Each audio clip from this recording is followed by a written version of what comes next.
Conor, 214 to 18 points. What did you make of Wexford and Dublin tonight? And you were down speaking to both managers afterwards.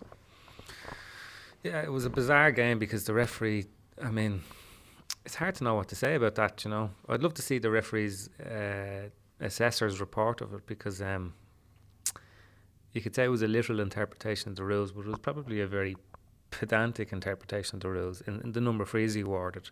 The Wexford stats team had 50 frees. So that's an awful lot for a game when the ball is probably in play only 35, 36 minutes. So it was very stop-start. But look, they're the conditions and they're what you have to kind of manage. And I thought Dublin probably managed the game better than Wexford did. The penalty, again, they looked a bit harsh. Sean Murphy flicked a good ball. Sean Murphy got free. He had a great sort of battle with Danny Sutcliffe, even some of the off-the-ball stuff when they were trying to get free for puck-outs. There's lots of it. There's a lot of tactical stuff going on, You could see even when Dublin were taking a free, they were already marking the Wexford puck-out, the targets, So it was really tactical. You can tell that these teams, that they're going to have more important games against each other. But the penalty, I thought Jake Malone, he looked like he had eyes on the ball. Now it was very, very marginal, but fair enough. You give away a penalty, and if it's a marginal call, you can take it. But then the second half, I thought Dublin completely got on top. I think they got 3 or 4 points in a row just before half time. Ryan McBride got 2 really good points, and they looked like they were going to take over.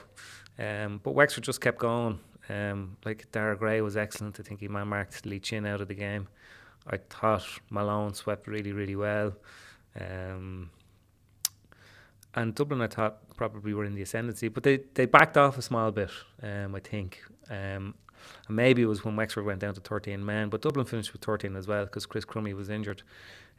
But the goal was a bit of a sickener, and I think for Dublin, the defeat will be a bit of a sickener because, they have to beat Clare and Ennis, which isn't an easy thing to do in a bad year for Clare, and Clare are going particularly well so far this year.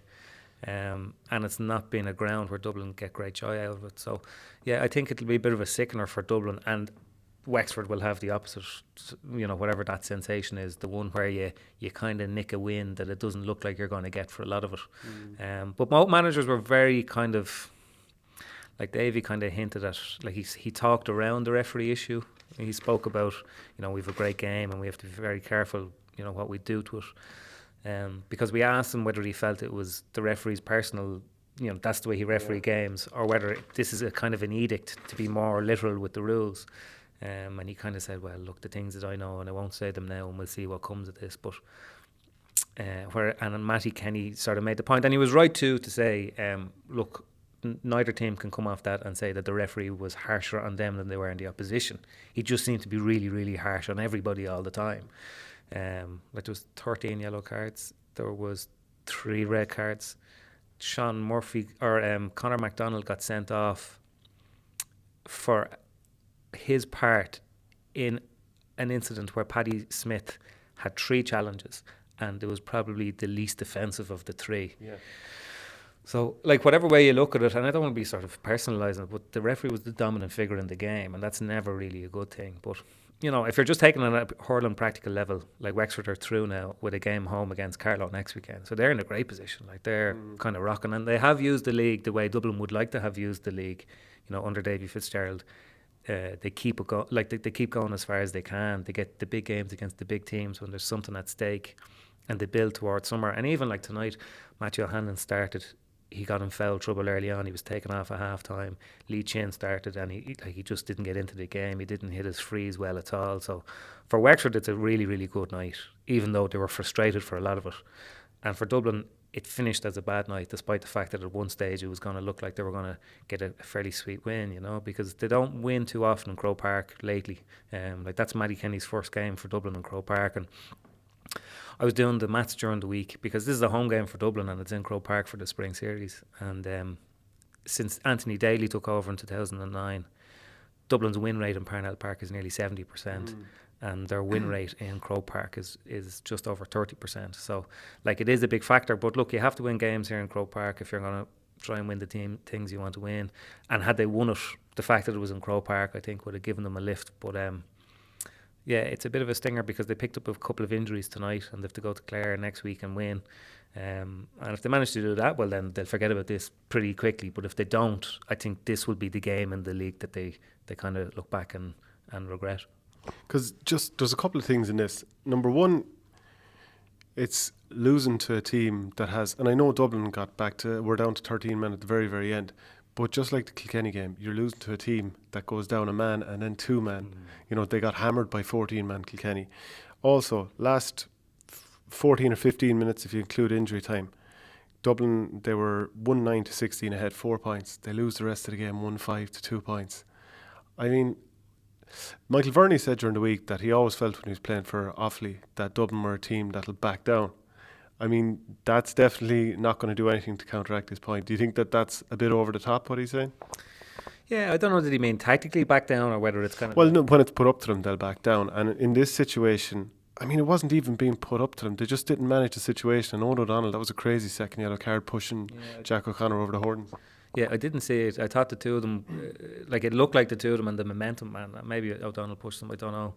I don't know whether you can sort of blame fellas for getting sent off tonight because the referee was just very trigger happy.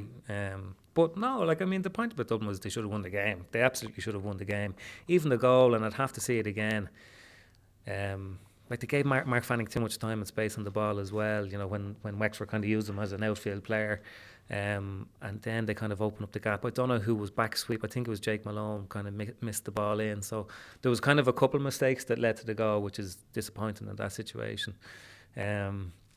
But yeah, I don't know what it is. Like I think tactically when the team, you know, it does happen and it's a cliche, but when the opposition gets reduced to numbers, I think the psychology of it is to protect what you have. When you're ahead, you know, like if you're behind and you have to keep attacking nearly, that's a preferable position to be in. But, you know, if you look through the Dublin team tonight, the inside forward line got 1 point from play between them. You know, Ryan McBride got 2 points before halftime. Kind of, not that he drifted, but he wasn't as influential in the second half. But he started in midfield. Donald Burke got 1 point from play, got a great assist for Ryan McBride. But, you know, they're just struggling for scores at the moment. Like, Eamon Dillon came on and he had one great touch. He won a free and then he got a brilliant point over by the sideline. But,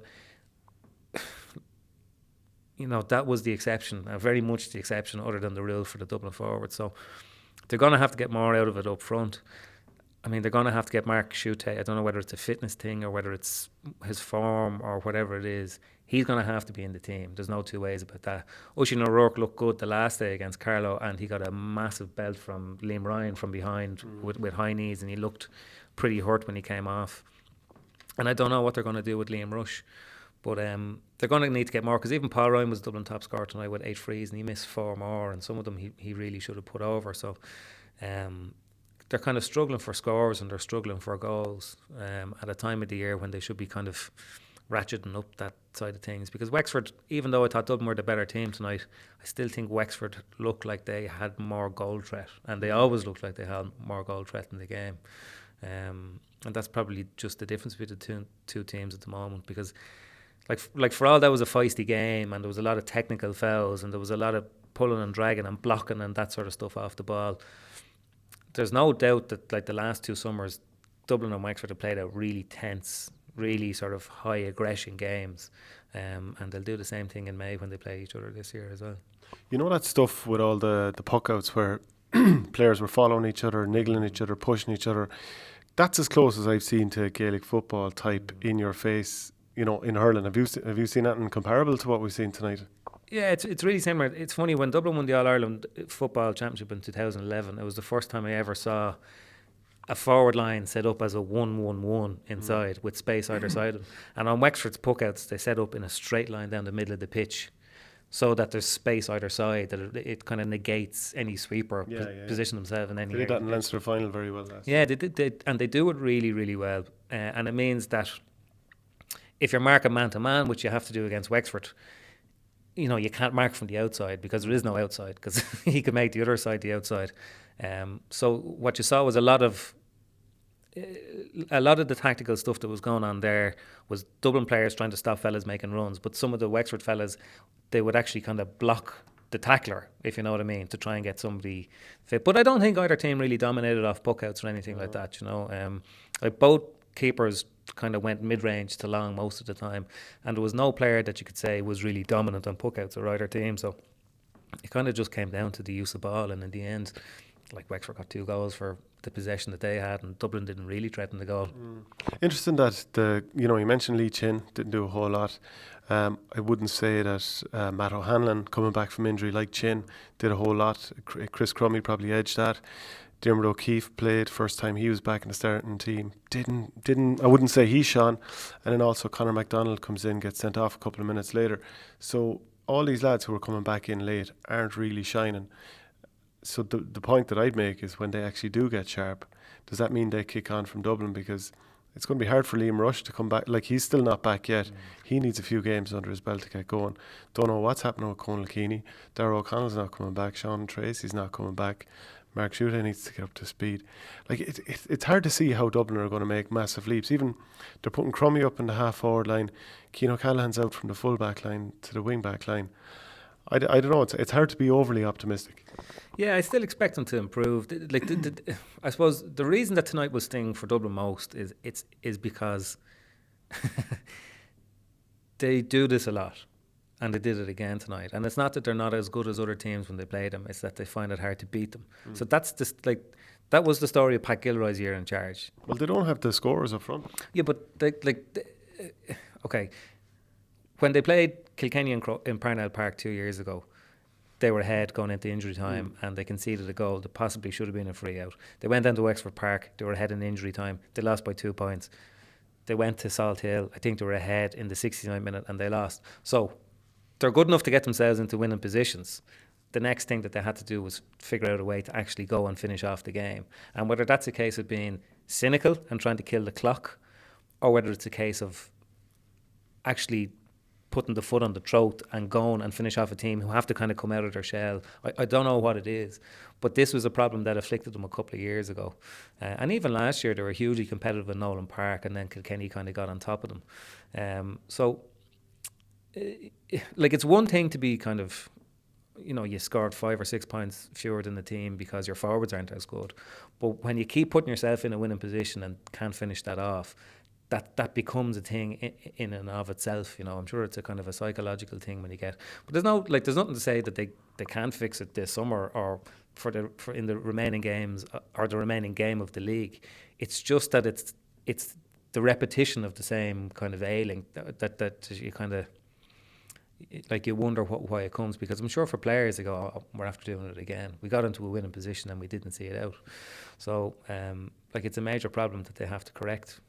And they don't look like they have, if they had everybody fit up front, they could still put together a good forward line with a couple of interesting options off the bench. Somebody like Fintan McGibb, who's kind of a real straight line, or if you had David Tracy coming off the bench, his use of the ball is really intelligent, or he could kind of nail late frees to win a game. But I suppose the big thing about Dublin is, of all the teams in the Leinster Championship in particular, it's hardest at the moment to know what their starting team looks like at a time of the year when you'd imagine that it start to begin to take shape. Because the biggest strength that Dublin have had the last couple of years has been their defence, particularly the half-back line. And Shane Barrett didn't play any part tonight. He was out injured. He's only back from, a groin surgery. Sean Moran played in midfield and Chris Crummy played in the half-forward line.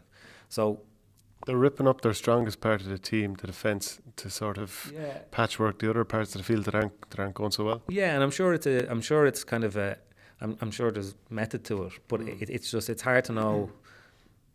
It's hard to know what you're going to even do in your half-back. All of a sudden, your half-back line, the area that's not a problem, becomes a problem because you've had to move a couple of players into different positions. But look, the fact of the matter is, Dublin's midfield hasn't been balanced for the last few years. Ryan McBride is a really good attacking option in midfield, and maybe Sean Moran is the perfect defensive foil from there.